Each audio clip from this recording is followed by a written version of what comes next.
नमस्कार, मैं हूँ शिवानी और हम देख रहे हैं एथिक्स। जो एथिक्स का हमारा 70 डेज़ का चैलेंज है, उसमें आज हम डे 46 वाला क्वेश्चन डिस्कस करने वाले हैं। क्वेश्चन डिस्कशन करने से पहले मैं आपको एक छोटी सी इन्फॉर्मेशन बताती हूँ। टेलीग्राम चैनल ज्वाइन करिए जो यूपीएससी गोल अचीवर नेम से है। तो उसमें हम ना जो इम्पोर्टेंट टॉपिक्स होता है रिगार्डिंग प्रीलिम्स 2024, तो वही उसके बारे में अच्छे से डिटेल में इंफॉर्मेशन प्रोवाइड करते हैं और डेली क्विज़ भी होती है जो कि मिक्स होती है, करंट अफेयर्स बेस्ड और PYQ बेस्ड है। तो प्लीज़ आप ज्वाइन करिए और सॉल्व करते रहिए।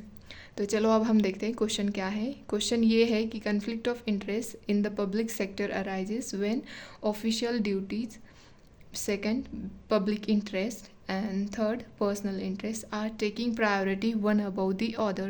How can this conflict in administration be resolved? Describe with an example. तो ये जो प्रॉब्लम्स है कन्फ्लिक्ट ऑफ इंटरेस्ट के, तो इसको कैसे हम रिसॉल्व कर सकते हैं वो एग्जांपल के साथ हमें बताना है। तो मैंने यहाँ पे इंट्रोडक्शन में लिखा है, हालांकि इंट्रोडक्शन थोड़ा लंबा हुआ है, आप इसको कंसाइज वे में भी लिख सकते हैं।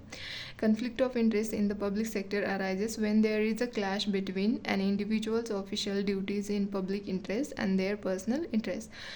सेकंड लिखा है मैंने यहाँ पे, according to second ARC, conflict of interest is a circumstances where the spirit of the law is violated, not its letter। तो ये हमने यहाँ पे इंट्रोडक्शन लिखा। सेकंड मैंने यहाँ पे लिखा है कि जो ये हमारा कन्फ्लिक्ट ऑफ इंटरेस्ट का प्रॉब्लम है, इसको कैसे हम रिसॉल्व कर सकते हैं। तो पहले यहाँ पे मैंने लिखा है कि ट्रांसपेरेंसी एंड अकाउंटेबिलिटी, इसके द्वारा हम ये जो प्रॉब्लम है कन्फ्लिक्ट ऑफ इंटरेस्ट का, इसको हम रिसॉल्व कर सकते हैं। जैसे कि एग्जाम्पल लिखा है मैंने, राइट टू इन्फॉर्मेशन एक्ट, इसके बारे में आपको पता ही होगा।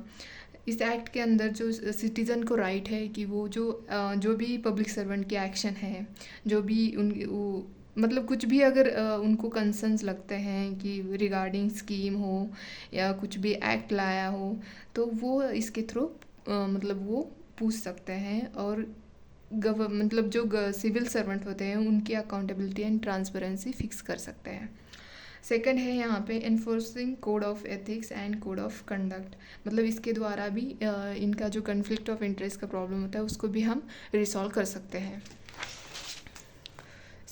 थर्ड लिखा है मैंने यहाँ पे, ट्रेनिंग एंड एजुकेशन। तो ये बहुत इम्पॉर्टेंट होता है एक सिविल सर्वेंट के लिए कि उनकी ट्रेनिंग अच्छी होनी चाहिए, उनके एजुकेशन, मतलब हम किसी प्रोग्राम के थ्रू, एजुकेशनल प्रोग्राम के थ्रू भी उनके अंदर मतलब अवेयरनेस जो होता है वो इनकलकेट कर सकते हैं। जैसे कि कन्फ्लिक्ट, जो उनको पता होना चाहिए कि कन्फ्लिक्ट ऑफ इंटरेस्ट कहाँ पे आ रहा है, डिसीजन मेकिंग कैसे लेनी चाहिए, मतलब डिसीजन मेकिंग कैसे करनी चाहिए, मतलब कौन सी सिचुएशन को प्रायोरिटी देनी चाहिए, ये सिविल सर्वेंट को पता होना चाहिए। तो इसीलिए हमारे इंडिया में लबासना जो है, लाल बहादुर शास्त्री एकेडमी जो है सिविल सर्वेंट के लिए, तो उसका एग्जाम्पल मैंने यहाँ पे यूज़ किया है। मतलब इसके ट्रेनिंग एंड एजुकेशन के द्वारा भी हम ये कन्फ्लिक्ट ऑफ इंटरेस्ट का प्रॉब्लम सॉल्व कर सकते हैं। फोर्थ लिखा है मैंने यहाँ पे, civil servant must practice foundational values. तो यहाँ पे मैंने जो नोलन कमेटी थी उनके द्वारा जो फाउंडेशनल वैल्यूज़ दी है उसका यूज़ किया है मैंने। ये हर सिविल सर्वेंट को प्रैक्टिस करनी चाहिए ये सब values, honesty, integrity, openness, objectivity, selfless service and responsiveness. तो फिफ्थ मैंने यहाँ पे लिखा है, इस्टेब्लिशिंग इंडिपेंडेंट बॉडी और committee that can monitor conflict of interest in public sector. मतलब इसके द्वारा भी हम कन्फ्लिक्ट ऑफ इंटरेस्ट रिसॉल्व कर सकते हैं। जैसे कि यहाँ पे एग्जांपल दिया है मैंने, सेंट्रल विजिलेंस कमीशन जो है इंडिया में, वो करप्शन को टैकल करती है और जो कन्फ्लिक्ट ऑफ इंटरेस्ट होता है उसको भी मॉनिटर और टैकल करती है। तो ये हम यहाँ पे मैंने फिफ्थ पॉइंट लिखे हैं कि हम कैसे प्रॉब्लम, जो कन्फ्लिक्ट ऑफ इंटरेस्ट का प्रॉब्लम जो है इसको कैसे रिसॉल्व कर सकते हैं।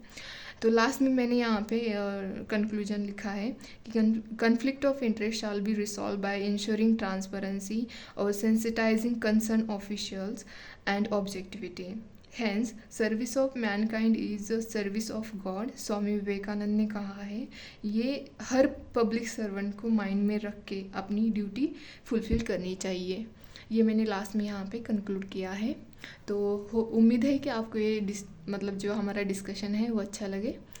और लगता है तो please like and share, subscribe. और धन्यवाद। अगर कुछ भी आपको प्रॉब्लम्स लगती है तो आप मुझे कमेंट बॉक्स में बता सकते हैं। जो एक दो लोगों ने मुझे अपनी मतलब कुछ पूछा है कि मतलब जो प्रॉब्लम्स आती है यूपीएससी प्रिपरेशन के द्वारा कि गलतियां क्या नहीं करनी चाहिए, उसके बारे में बताने के लिए बोला है, तो मैं इसके लिए एक वीडियो बना दूँगी। ठीक है, धन्यवाद।